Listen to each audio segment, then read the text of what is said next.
राजस्थान के मुख्यमंत्री श्री अशोक गहलोत जी,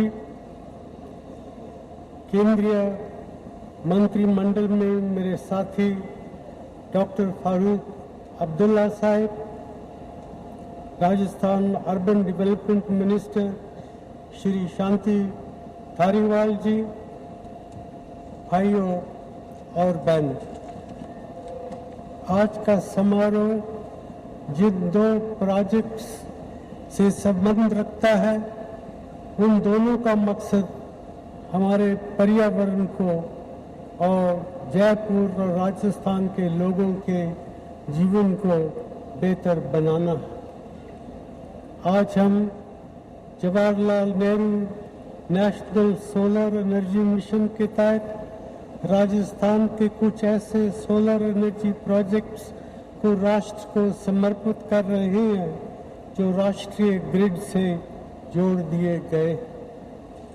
आज जयपुर मेट्रो के फेज 1B पर काम की शुरुआत का भी दिन है। ये दोनों प्रोजेक्ट्स अपने अपने तरीके से पेट्रोल, डीजल और कोयले पर हमारी निर्भरता और कार्बन एमिशंस को कम रखने में हमारी मदद करेंगे। मैं इन प्रोजेक्ट से जुड़े सभी लोगों को हार्दिक तौर से बधाई देता हूं। मैं खास तौर पर अपने सहयोगी डॉक्टर फारूक अब्दुल्ला साहब को बधाई देता हूं, जो रिन्यूएबल एनर्जी और सोलर के इस्तेमाल को बढ़ावा देने के अभियान का नेतृत्व कर रहे हैं। उन्होंने न्यू और रिन्यूएबल एनर्जी मिनिस्ट्री का कार्यकाल संभालने के बाद कई उपलब्धियां हासिल की हैं, जिनकी एक मिसाल राजस्थान के सोलर एनर्जी प्रोजेक्ट्स हैं। मैं राजस्थान के मुख्यमंत्री और मेरे मित्र श्री अशोक गहलोत जी को बधाई देता हूं, जिन्होंने राजस्थान राज्य और खास तौर पर जयपुर में आम आदमी की जिंदगी को बेहतर बनाने के लिए कड़ी मेहनत की है। जयपुर मेट्रो इस बात की जीती जागती मिसाल है कि किस तरह श्री गहलोत ने खुद राजस्थान सरकार के बोटे पर जयपुर शहर में सुधार लाने के लिए बड़े कदम उठाए। भाई और बहनों, किसी भी देश में शहर उसके आर्थिक विकास के इंजन होते हैं।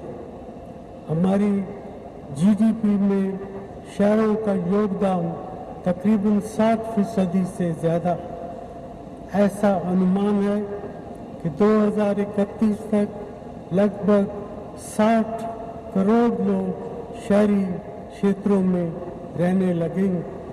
देश में तेजी से होते शहरीकरण की वजह से हमारे सामने बहुत सी चुनौतियां हैं।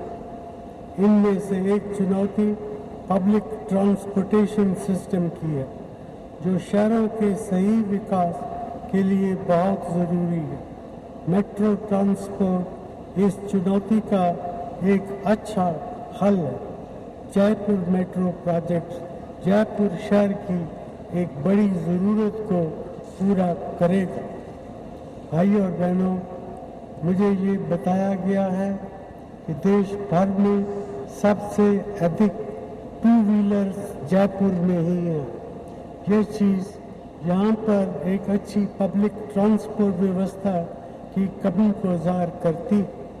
जयपुर मेट्रो इस खूबसूरत शहर की पब्लिक ट्रांसपोर्ट व्यवस्था को मजबूत करेगा, जिससे यहाँ के निवासियों को और यहाँ भारी तादाद में आने वाले पर्यटकों को सुविधा पहुँचेगी। मैं श्री अशोक गहलोत जी और राज्य मंत्रिमंडल के उनके सहयोगी साथियों की तारीफ करना चाहूँगा, जिन्होंने इस प्रोजेक्ट को आगे बढ़ाने का काम किया।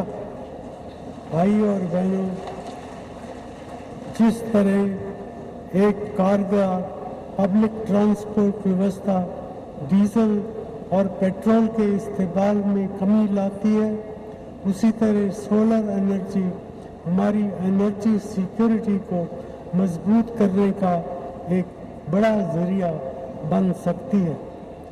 आप सभी ये जानते हैं कि तेज आर्थिक विकास के लिए ये बात बहुत ज़रूरी है कि सस्ते दामों पर आसानी से ऊर्जा उपलब्ध।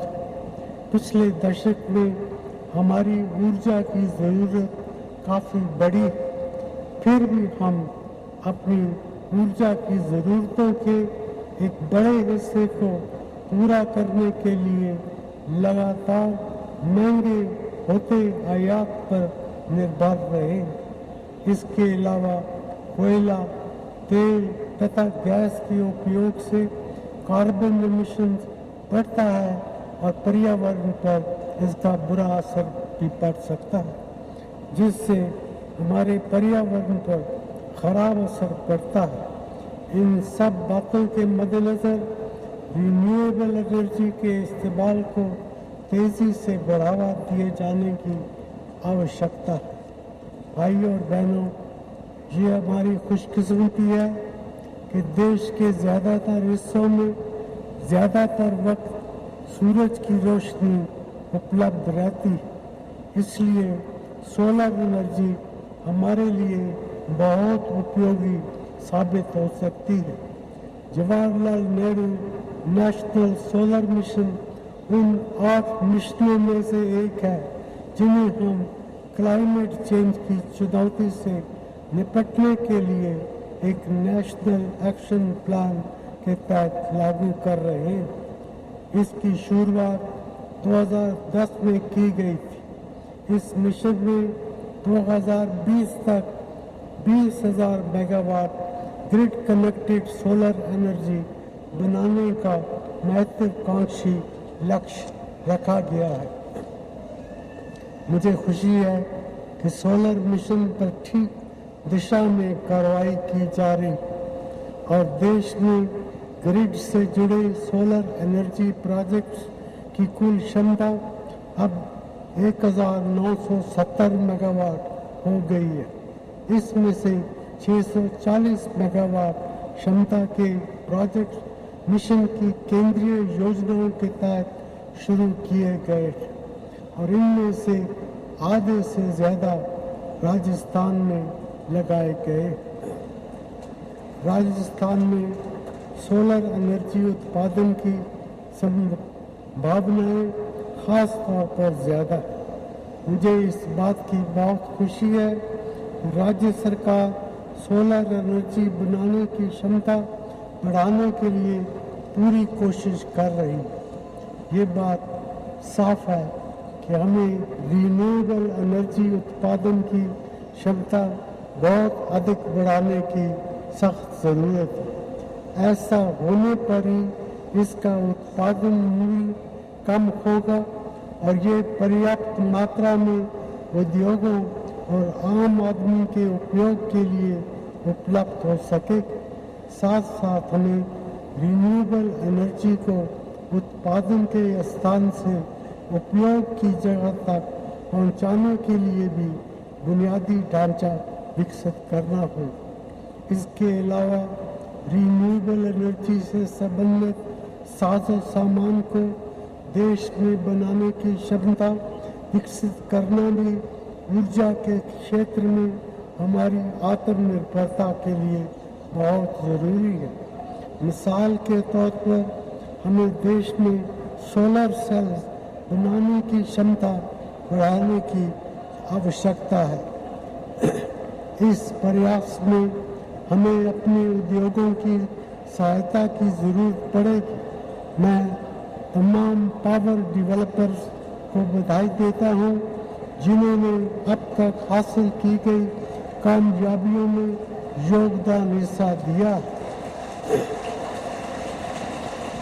मैं ये भी आशा करता हूँ कि इस दिशा में जो तेज़ी आई है इसे आने वाले समय में जारी रखा जाएगा। भाइयों और बहनों, आज के मौके पर मैं दिल्ली जयपुर एक्सप्रेसवे प्रोजेक्ट का जिक्र भी करना चाहूँगा। इस प्रोजेक्ट को लागू करने की दिशा में हमने काम करना शुरू कर दिया। दोनों संबंधित राज्य सरकारों ने प्रोजेक्ट को अपनी सहमति दे दी। इससे जयपुर और दिल्ली के बीच का सफर सिर्फ 2 घंटे में तय हो सकेगा। इसके आसपास नए शहर और औद्योगिक क्षेत्र विकसित होंगे, जिससे लोगों की खुशहाली बढ़ेगी। हम इस प्रोजेक्ट को एक प्राथमिकता के रूप में आगे बढ़ाएंगे। ये प्रोजेक्ट उन कोशिशों की एक मिसाल है जो केंद्र की यूपीए सरकार ने पिछले 9 सालों में आम आदमी की भलाई के लिए की है। ग्रामीण क्षेत्रों में गरीब परिवारों को रोजगार की गारंटी उपलब्ध कराई गई। शिक्षा के अधिकार की बदौलत आज लगभग देश के सभी बच्चे प्राथमिक शिक्षा का लाभ पा रहे हैं। मिड डे मील योजना में रोज 11 करोड़ से ज्यादा बच्चों को स्कूलों में दोपहर का भोजन दिया जा रहा है। नेशनल रूरल हेल्थ मिशन के तहत ग्रामीण क्षेत्रों में स्वास्थ्य सेवाओं का बहुत बड़े पैमाने पर विस्तार किया गया। अभी हाल ही में हमने खाद्य सुरक्षा कानून बनाया है, जिससे ग्रामीण क्षेत्रों में 75% और शहरी क्षेत्रों में 50% लोगों को सस्ती दरों पर अनाज उपलब्ध कराया जाएगा। भाइयों और बहनों, पिछले 9 सालों में हमने देश के अंदर इंफ्रास्ट्रक्चर सेक्टर में भी अच्छी प्रगति की है। बिजली उत्पादन में रिकॉर्ड बढ़ोतरी हुई है। देश में बहुत से नए हवाई अड्डे विकसित किए गए। बहुत से शहरों में मेट्रो प्रोजेक्ट शुरू किए गए। सूचना के अधिकार कानून के जरिए आज आम आदमी को सरकारी काम के संबंध में जानकारी प्राप्त हो सकती है, जिससे सरकारी कामकाज में पारदर्शिता बढ़ रही है। भाइयों और बहनों, मुझे इस बात की बहुत खुशी है कि राजस्थान की राज्य सरकार इस महान शहर के विकास को प्राथमिकता दे रही है। इन प्रयासों में केंद्र सरकार ने पूरा सहयोग दिया। मेट्रो प्रोजेक्ट को सफलतापूर्वक लागू किए जाने के लिए और सोलर एनर्जी प्रोजेक्ट्स के तेज विकास के लिए मैं अपनी शुभकामनाएं देता हूं। मैं जयपुर और राजस्थान की जनता की खुशहाली और समृद्धि के लिए भी अपनी शुभकामनाएं देता हूँ। जय हिंद, धन्यवाद।